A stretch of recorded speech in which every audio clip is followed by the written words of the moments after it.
The sun is shining and the powder is pristine. You're skiing in the backcountry, feeling on top of the world, when suddenly, the snow below you breaks free. It's an avalanche. Now, what do? Would you, A, curl into a ball and roll with the falling snow? B, stay upright and steer yourself away from obstacles like trees and boulders? Or C, immediately ski to the side to get out of the avalanche? You have one choice and one chance to escape. But first, what is this snowy killer? An avalanche, in simple terms, is a slide of snow that actually lets go on a slope of a hill or mountain, either in a slab or different types of configurations. The power and the weight of avalanches as they move down a mountainside can literally take out trees and just put a tremendous scar through a region. We're talking about hundreds of acres of snow all at once descending down and usually concentrating itself in a fairly small area. Large avalanches can reach speeds of 200 miles an hour. Caught in the wrong place, a human barely stands a chance. Over 150 people die every year in snowslides. Contrary to popular belief, avalanches aren't triggered by loud noises. The most common cause is the added weight of the victims themselves. People typically won't know unless they can actually feel or hear the collapse. There's sometimes a dropping of the snow they can actually feel. There's a sound to the snow that's called oomph. And that's exactly how it sounds. You hear the sound. You feel the snow below you slip. So what would you do to survive an avalanche?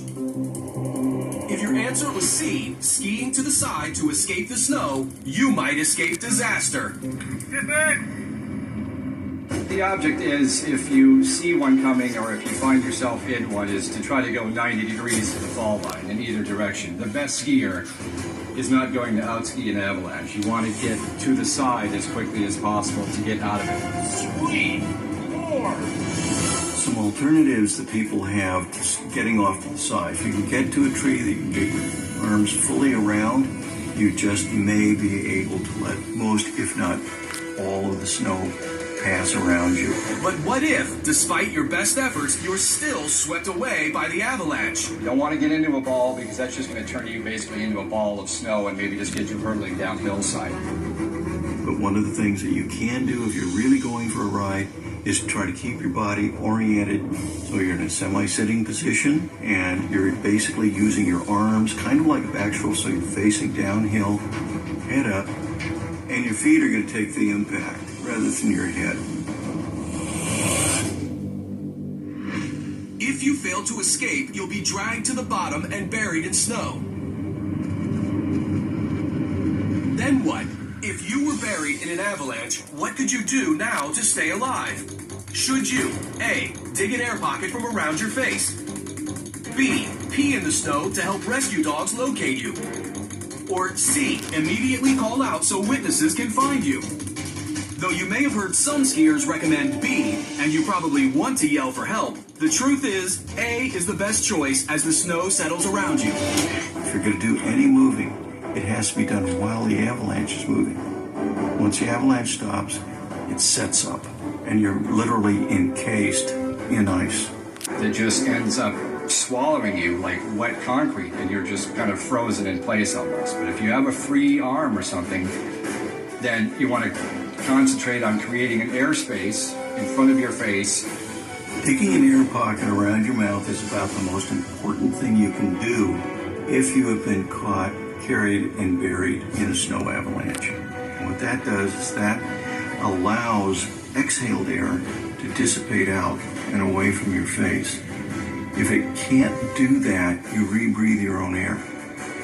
And you actually have a carbon dioxide toxicity, which is the major cause of death. In fact, the air around you is so limited, you shouldn't waste it by calling out for help, unless you can hear rescuers nearby.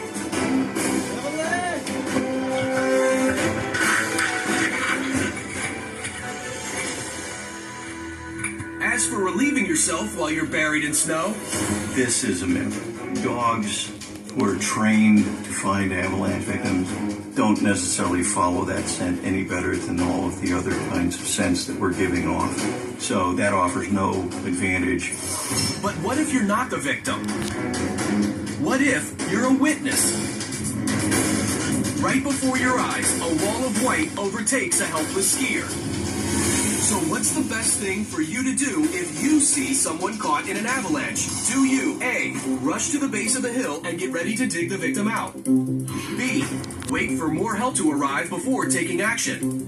Or C, watch the avalanche closely and track where the victim ends up? The right thing to do is C, keep your eyes on the victim. One of the first and most important things to do is to glue your eyes. We want to watch two things. We want to watch for them as they go down. We also want to watch the flow of the avalanche.